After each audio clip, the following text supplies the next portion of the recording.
ఇటీవలండి అంటే మనం కొన్ని చూసాము. అంటే గవర్నర్ గారి మీద ముఖ్యంగా కాంగ్రెస్ నాయకులు కొంచెం వాళ్ళ స్థాయిని దిగజార్చి గవర్నర్ గారి మీద కొన్ని కామెంట్స్ చేశారు. అంటే గవర్నర్ గారుని నియమించింది కాంగ్రెస్ హయాంలోనే ఆయన వచ్చారు. సో ఆయన గవర్నర్ గారికి పరిమితమైనటువంటి అధికారాలు ఉన్నాయి. సో వాళ్ళు ఇచ్చినటువంటి పిటిషన్స్ చూస్తారు, ప్రభుత్వాన్ని పంపిస్తారు, అంతే తప్ప ఆయనకున్నటువంటి పరిమితమైనటువంటి అధికారాలని ఎక్సర్సైజ్ చేస్తూనే ఉన్నారు ఆయన. అయినప్పటికీ ఆయన మీద అంటే ఏ గవర్నరు అంత ప్రొయాక్టివ్గా ఉండి ప్రభుత్వాన్ని నిలదీసి లేకపోతే అంటే వాళ్ళని అంటే he doesn't find fault with the government సాధారణంగా. సో ఆ పరిమితమైనటువంటి దీన్ని అర్థం చేసుకోకుండా కాంగ్రెస్ నేతలు బయటకు వచ్చి గవర్నర్ గారు ప్రభుత్వంతో ఏదో as if is hand in glove అనే విధంగా చేస్తున్నారు అనేటువంటిది చాలా విమర్శలు చేశారు. అయితే ఇక్కడ పబ్లిక్ టాక్ ఏంటంటే గవర్నర్ల వ్యవస్థని దిగజార్చింది కాంగ్రెస్ పార్టీ. కాంగ్రెస్ ఎప్పుడు అధికారంలో ఉన్నా కూడా తమ అంతేదారులని గవర్నర్లుగా వేయించుకోవటం, గవర్నర్ల వ్యవస్థని అబ్యూజ్ చేయటం అనేటువంటిది కాంగ్రెస్ పార్టీకి పరిపాటి. అటువంటి కాంగ్రెస్ పార్టీ నరసింహన్ గారు లాంటి పెద్ద మనిషిని ఆయన విమర్శించడం ఎంతవరకు కరెక్ట్?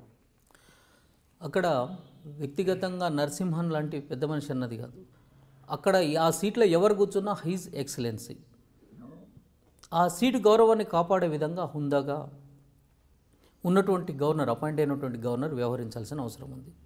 రాష్ట్రంలో ప్రతిపక్షానికి విలువ లేకుండా అయిపోయింది. సస్పెన్షన్లతోని అసెంబ్లీలో ఏం మాట్లాడకుండా ఉండే పరిస్థితి ఉంది. అదేవిధంగా పోలీసులు పెట్టరేగిపోయి తెలంగాణ ప్రజల్ని విచ్చలు కొట్టడం కానివ్వండి, ఉదాహరణకి నేరేళ్ల ఉదంతం తీసుకున్నా కానీ ఇసుక మాఫియా ఎక్కడికక్కడ ఉండేసి భూగర్భ వనరులని దెబ్బతీసే విధంగా ఉంది. ఈ క్రమంలో ధర్నా చౌక్ లేదు, ఏమన్నా ధర్నాలు చేద్దామంటే ఈ క్రమంలో ఉన్నటువంటి ఎందుకంటే ముఖ్యమంత్రి ఎట్లాగ పట్టించుకోవటం లేదు. మాకున్న దిక్కెవరు? లెజిస్లేటివ్ పవర్స్ ఉన్నాయి, ఎగ్జిక్యూటివ్ పవర్స్ ఉన్నాయి, జ్యుడిషియల్ పవర్స్ ఉన్నాయి, ఫైనాన్షియల్ పవర్స్ ఉన్నాయి.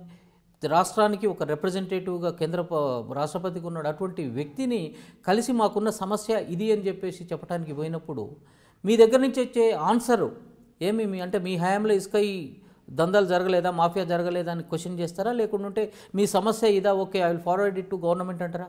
అంటే కేసీఆర్ని ఎందుకు విమర్శిస్తావు, కేటీఆర్ని ఎందుకు విమర్శిస్తావు అంటే ఎస్ బరాబర్ విమర్శిస్తాం. ఎందుకు విమర్శిస్తామంటే తప్పు చేసేది వాళ్ళు.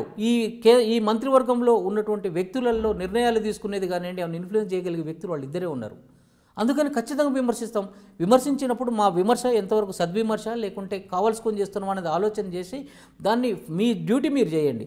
అంతేగాని మాకు మీరు అడిగిపోతే క్లాసులు తీస్తుంటే నీకంటే నువ్వు పదవిలో గొప్పవాడి కావచ్చు, కానీ అనుభవంలో నీకంటే గొప్ప అనుభవం ఉన్నోళ్ళు ఉన్నారు అక్కడ.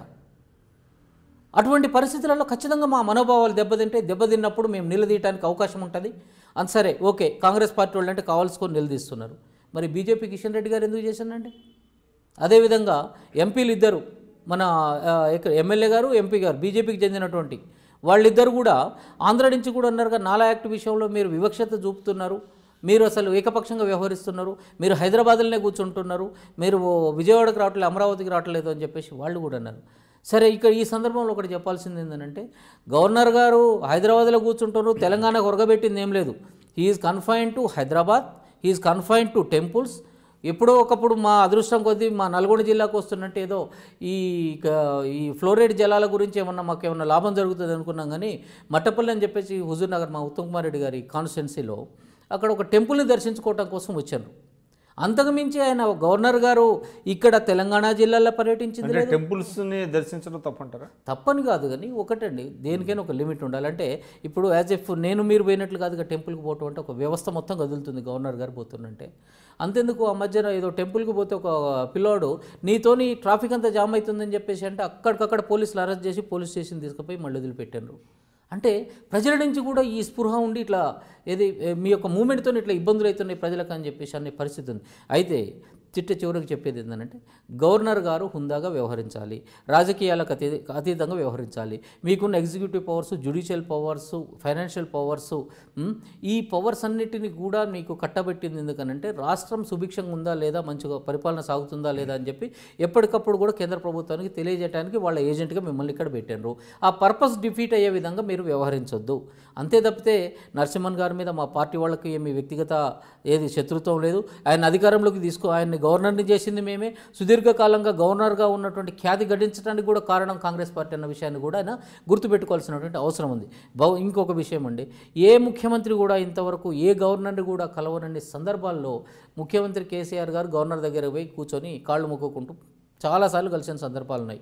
సరే పెద్ద మనిషి కాళ్ళు మొక్కుడు మేము తప్పనంటలేదు, అంటే రామ్నాథ్ కోవింద్ గారికి మొక్కకున్నా కానీ సరే ఆయన పెద్ద మనిషే, ఆయన మొక్కకున్నా కానీ సరే దాన్ని కూడా జీర్ణించుకున్నాం. ఎందుకంటే ఒక దళిత రాష్ట్రపతి కాళ్ళు మొక్కడానికి హెసిటేట్ అయినటువంటి ఈ నిరంకుశ పాలనలో తెలంగాణలో మేము ఉన్నామని చెప్పేసి బాధపడిన సందర్భాలు ఉన్నాయి. అదేవిధంగా దళిత సంఘాలు ఆగ్రహం వ్యక్తం చేసిన సందర్భాలు కూడా ఉన్నాయి.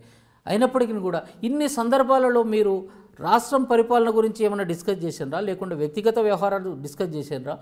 మీరు యొక్క కలయికతోని తెలంగాణ ప్రజలకి ఒరిగింది వచ్చింది అన్నది ప్రజలకు తెలియజేయాల్సినటువంటి అవసరం కూడా ఖచ్చితంగా ఉంది. కాబట్టి గవర్నర్ గారు ఇకనైనా విజ్ఞతతో వ్యవహరించి భవిష్యత్తులో ఎవరికి కూడా ఏ రాజకీయ పార్టీ అయినా కానీ ఏదైనా సమస్యతో వచ్చినప్పుడు సానుకూలంగా స్పందించి ప్రభుత్వం దృష్టికి, ఎందుకంటే పెద్ద మనిషి అని చెప్పేసి ఆయన చెప్పిన మాట వింటారు, ప్రభుత్వం దృష్టికి తీసుకొచ్చి ఆ సమస్య పరిష్కారం అయ్యే విధంగా పాటుపడాలి తప్పితే ఏదో వచ్చిన వాళ్ళకి పోలీస్ ఆఫీసర్ లెక్క నీతులు చెప్పి శుద్ధులు చెప్పేసి పంపిస్తే ఇక్కడ ఎవరు కూడా పడటానికి సిద్ధంగా లేరు. మా దాంట్లో మా కేపబిలిటీ మాకున్నది, మా అనుభవం మాకున్నది, మా దాంట్లో ఉన్నటువంటి నాయకులు మీకంటే రాజకీయంగా కానీ అన్ని విధాలు కూడా గొప్ప నాయకులు కూడా ఉన్నారు.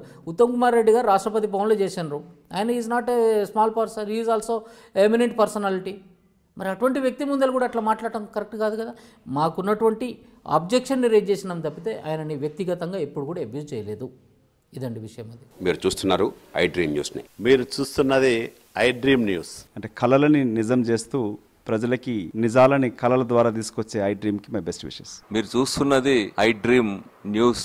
మీరు చూస్తున్నారు I dream channel. For more videos please subscribe I dream. మరిన్ని వీడియోల కోసం ఐ డ్రీమ్ని సబ్స్క్రైబ్ చేయండి. Please subscribe I dream. And I am very much satisfied with the way interview went on. Kindly subscribe to I Dream. For more videos, subscribe to I Dream. And loads of fun entertainment and content. Do watch I Dream.